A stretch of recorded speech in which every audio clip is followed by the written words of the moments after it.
মুখ্যমন্ত্রীর পরনে থাকা সাদা জ্যাকেটের মাঝখানে সেফটি পিন আটা দেখলেই বোঝা যাচ্ছে জ্যাকেটের চেন কেটে গেছে। গত বৃহস্পতিবার আলিপুরদুয়ারের চা বাগানের সরকারি অনুষ্ঠানের সেই ছবি ভাইরাল। মুখ্যমন্ত্রী যখন বাঁশের ব্যারিকেডে উঠে জনতার সঙ্গে হাত মেলাচ্ছিলেন, তখন এই দৃশ্য দেখে জনতার অনেকেই বিচলিত হয়ে ওঠেন। তবে প্রশাসনিক কর্তারা এতে খুব একটা বিচলিত হননি। তাদের কথায় মমতা বন্দ্যোপাধ্যায় এমনই। প্রশাসনিক কর্তারা মনে করাচ্ছেন, গত বছরের 17ই মে লোকসভা নির্বাচনকে কেন্দ্র করে উত্তর থেকে দক্ষিণে চষে বেড়াচ্ছেন মমতা বন্দ্যোপাধ্যায়।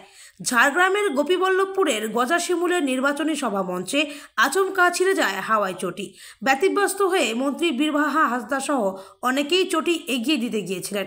ইশারায় তাদের না করে চেয়ারে বসে ছেঁড়া হাওয়াই চটিতে সেফটি পিন লাগিয়ে পরের সভার উদ্দেশ্যে রওনা দিয়েছিলেন মমতা। গত বৃহস্পতিবার আলিপুরদুয়ারের চা বাগানে যেন সেই ঘটনার পুনরাবৃত্তি ঘটে।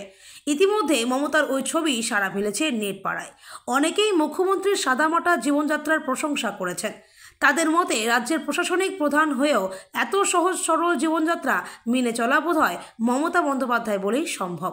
অনেকে আবার নিয়োগ দুর্নীতি সহ বিভিন্ন প্রসঙ্গ টেনে সমালোচনা করে বলেছেন, মানুষের নজর ঘোরাতেই এসব করে থাকেন মুখ্যমন্ত্রী। তবে বঙ্গ রাজনীতির চর্চায় বারে বারে উঠে এসেছে মমতা বন্দ্যোপাধ্যায়ের সাদামাটা জীবনযাত্রার প্রসঙ্গ।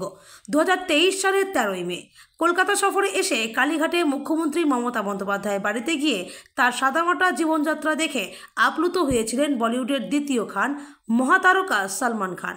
সলমান খান একা নন, এর আগে দেশ বিদেশের অনেকেই তৃণমূল নেত্রীর টালির বাড়ি দেখে চমকে উঠেছেন।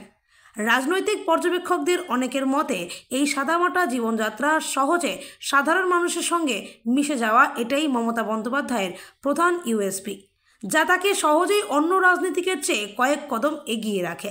প্রসঙ্গত, অ্যাসোসিয়েশন ফর ডেমোক্রেটিক রিফর্মের তরফে এটি প্রতি বছরই দেশের মুখ্যমন্ত্রীর আর্থিক স্ট্যাটাস রিপোর্ট প্রকাশ করা হয়। গত বছরের রিপোর্টে মমতা বন্দ্যোপাধ্যায়কেই দেশের দরিদ্রতম মুখ্যমন্ত্রী হিসেবে উল্লেখ করা হয়েছে।